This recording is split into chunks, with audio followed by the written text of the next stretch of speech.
চাটুজ্জেদা বিপন্নভাবে বলে, পৌঁছতে তো তাহলে অনেক দেরি হয়ে যাবে। দেরি আবার কিসের? শ্যামবাজার থেকে বারাসাত আবার কতটুকু?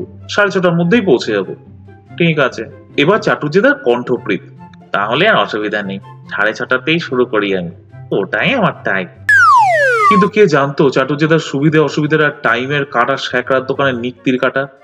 যতই হোক বেড়ানোর ব্যাপার তো, অফিস টাইমের মতো মার মার কাট কাট কি হয়? হয় না। 5 জনের দরজায় 5 মিনিট দাঁড়াতে দাঁড়াতেই তো দেরি। চাটুজ্জেদার দরজায় গিয়ে যখন দাঁড়ালাম তখন 6টা বাজে। জোরে জোরে হাত পাড়ি, চাটুজ্জেদা, ও চাটুজ্জেদা, বেরিয়ে এসো। বেরিয়ে আসে চাটুজ্জেদা, খালি গা, পরনে লুঙ্গি। একে চাটুজ্জেদা, এখনো তৈরি হওনি? হয়েছিলাম। চাটুজ্জেদা নির্লিপ্ত গলায় বলে, ছেড়ে ফেললাম, তোদের তো বিস্তর দেরি হয়ে গেল। বিস্তর দেরি? কই না তো, মাত্র তো 5:30টার জায়গায় 6টা। 7 ঘাটের মাছ 1 ঘাটে কড়া, আধ ঘন্টাটা দেরি আর এমন কি? নাও নাও, জামাটা গায়ে দিয়ে এসো। না।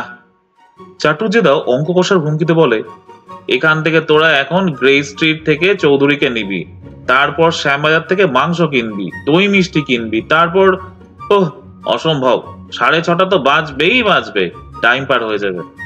কি মুশকিল, তেল মাখা তো আর ক্যাপসুল খাওয়া নয় গো, না হয় আধ ঘন্টা দেরি হলো। পাগল।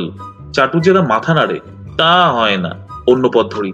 বলি, তার মানে আধ ঘন্টা দেরির জন্য তুমি আমাদের এত বড় একটা শাস্তি দিচ্ছ? এবার যেন একটু কাজ হয়।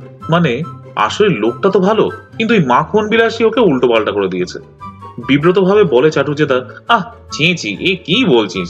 মানে ব্যাপারটা কি জানিস? জানি, সব জানি। তুমি উঠে এসো তো, নচেত ওই খালি গা অবস্থাতেই তোমায় আমরা পাঁজা গোলা করে তুলে নিয়ে যাব। আমাদের এই ডাকাতি মনোভাব থেকে বোধ করি ভয় হয় লোকটার। তাড়াতাড়ি বলে, না না বাবা না, জামা পরে আসছি। তবে ব্যাপারটা কি জানিস? আমরা সমস্যায় বলি, জানি জানি, তুমি যাও, তুমি একটু মাখন বিলাসী, এই তো। আমরা সবাই মিলে না হয় চাঁদা করে তোমার তেল মাখিয়ে দেবো, হলো তো? কিন্তু প্রশ্ন তো মাখিয়ে দেওয়ার নয়, প্রশ্ন হচ্ছে টাইমের। চাটুজ্জেদার সেই টাইমটা হচ্ছে 6:30। যখন আমরা মাংসের দোকানে বকাবকি চেঁচামেচি জুড়েছি, জুড়তে তো হবেই, নইলে তো আর পিকনিকের আমোদটা কি?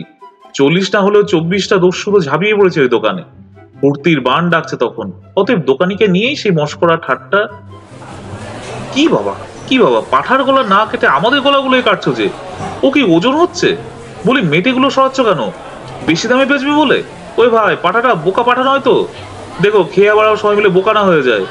ইত্যাদি প্রভৃতি বুনো গাইয়া রসিকতা। কষায়ের সঙ্গে আর কি বা উচ্চাঙ্গের রসিকতা হবে? একই পদ্ধতিতে দই মিষ্টি, মিঠে পান, কলাপাতা ইত্যাদি কিনে উল্লাসধ্বনি করতে করতে আমরা যখন বারাসাতে সেই আরামকুঞ্জি গিয়ে পৌঁছলাম, তখন 8:10। দেখি চাটুজ্জেদা মলিন মুখে নির্জীবের মতো বসে পড়েছে এক পাশে। জোর গলায় বলি, ও চাটুজ্জেদা, লেগে যাও। চাটুজ্জেদা সর্বহারা গলায় বলে ওঠে, লেগে যাওয়া, 2 দিন থেকে সর্বনাশ হয়ে গেল। 2 দিন থেকে সর্বনাশ? সেটা কি জিনিস? ই আবার, একদিকে 1.5 ঘন্টা লেট, অপরদিকে আমাদের তাড়নায় তেলের শিশি আনতে ভুল। তেলের শিশি? কি তেল তুমি গায়ে মাখো চাটুজ্জেদা? গায়ে কি আর তেল মাখবো, সর্ষের তেলই মাখি। তবে রান্নার জন্য তো আমাদের 5 টিন আছে,